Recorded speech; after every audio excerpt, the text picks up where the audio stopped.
All right, here is a recipe highlight using my Sazon inspired taco seasoning blend.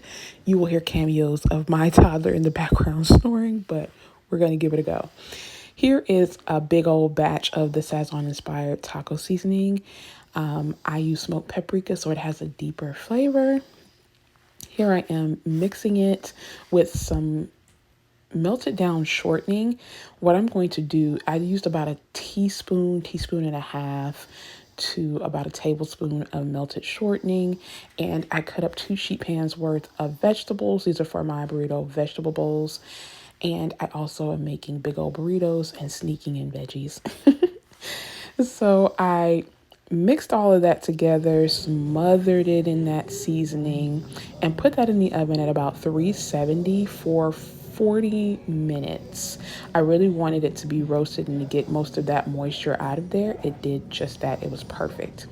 While that was in the oven, I needed to start on my rice. So for my rice, I put like a teaspoon of chicken bouillon with my Sazon seasoning mix, and I put that at the bottom with some oil to bloom my seasonings. That means to toast the seasonings in the oil. It becomes very fragrant. The house smells amazing.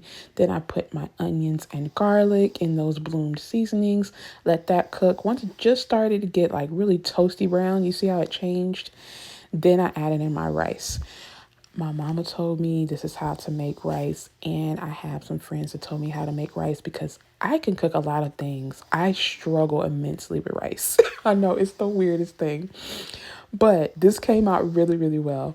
Once I put in the rice, I fried it. So I like to fry my rice because I don't know, it makes the rice fluffier for some reason.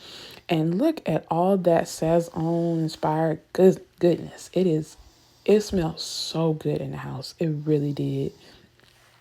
And so I toasted this until you see the kernels are starting to become solid but toasty brown. I then added some water, a little bit more chicken bouillon seasoning, and I did not have salsa. I usually make my rice with salsa.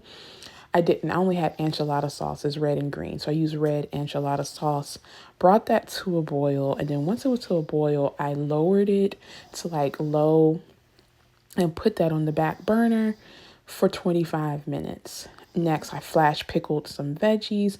Today was cabbage and onion, apple cider vinegar, some more Sazon seasoning, and then hot water, flash pickling. Put that to the side.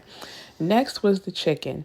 I melted some more shortening. I should have just done a dry rub because I really wanted a certain type of char. As you can see, I still got the char, but I should have had a dry seasoning mix by itself just so it could stick to all parts of the chicken. Once I did that, I took out the chicken. I put in the enchilada sauce to get the good bits off the bottom. I did that for red. Then I said, okay, it's time for me to check on the rice. Look how fluffy that rice came out. It's beautiful. I'm so proud of myself because this has been a lifelong struggle. Then I went back to the other half of the chicken and the green enchilada sauce and mixed that in. Next, we made a this, I wouldn't even call this guacamole. It's just like, I don't know, avocado mash. Because I mixed it with the avocado oil based green enchilada sauce and just mixed that together, put it in the fridge. Next, I had beans. I was about to assemble everything and I forgot I did not make beans. So I put Sazon seasoning with some oil, cooked the beans, and put some water in there to kind of make it a mushier texture. And I smashed those beans like a refried bean type of deal. Now we can assemble. All right. So this is one of the last burritos that I was making. And you see all of those veggies at the back. I use about half of those to make a lower carb version. Because someone needs to stay away from as much rice and bread as possible. So I made that alternative for them. Anyway, I put down the beans. I put down some cube cheese because I didn't have any shredded. Listen, we're making it work.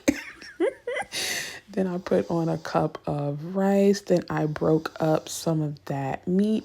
And I also used some of those roasted mushrooms to stretch that meat and to sneak in some veggies. Y'all, when I tell y'all this seasoning mix was so good, I love that it has the smoky richness to it. And I love the fact that it can go in rice, it could go on vegetables, it could go on chicken and still taste amazing. It's kind of more of like a taco all purpose seasoning mix that's the purpose I used it for at least.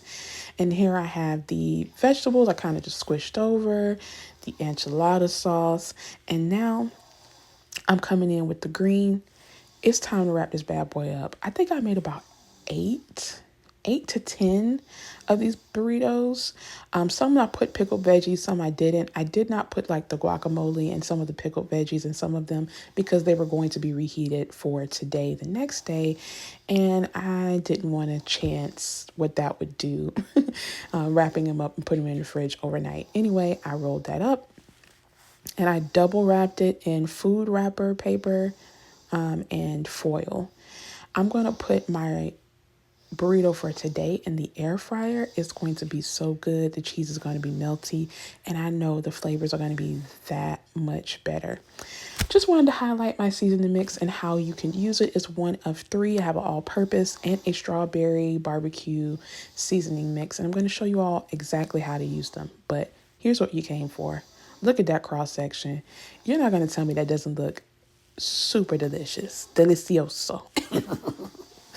Thanks for watching and let me know how you would use the seasoning mix. All right, bye.